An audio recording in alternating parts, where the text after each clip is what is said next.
আসসালামু আলাইকুম। আশা করি সবাই ভালো আছেন। আলহামদুলিল্লাহ আমিও ভালো আছি। আজকে আপনাদের সাথে শেয়ার করব বোয়াল মাছ ভুনা। আমি মাছগুলা ভেজে উঠিয়ে নিব। রান্না বান্না কিছুই করতে পারতাম না। প্রায় 20 বছর শুধু হাত ধুয়ে ভাত খেয়েছি। মা একটা কাজ করতে দেয়নি।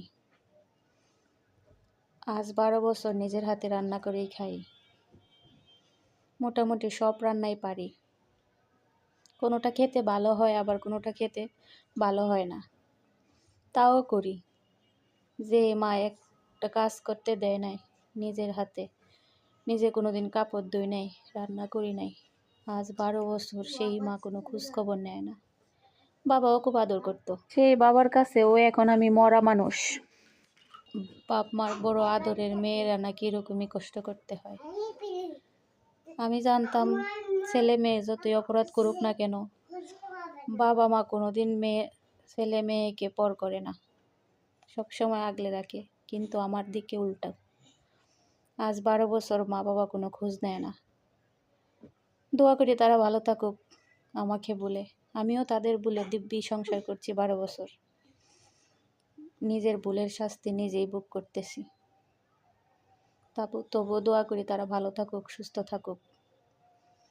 আমার মতো এমন কপাল যেন আল্লাহ দুনিয়াতে কারো না দেয়। দুনিয়াতে বাপ মা থাকতেও 12 বছর এতিমের মতো। যাই হোক, রান্না বান্না মোটামুটি এখন সবই করতে পারি। এই যে আমি লবণ, মরিচ, হলুদ, ধনিয়া সব দিয়ে কষিয়ে পানি দিয়ে তার মধ্যে ভাজা বোয়াল মাছ দিয়ে দিলাম। বোয়াল মাছ দিয়ে একটু নাড়াচাড়া করে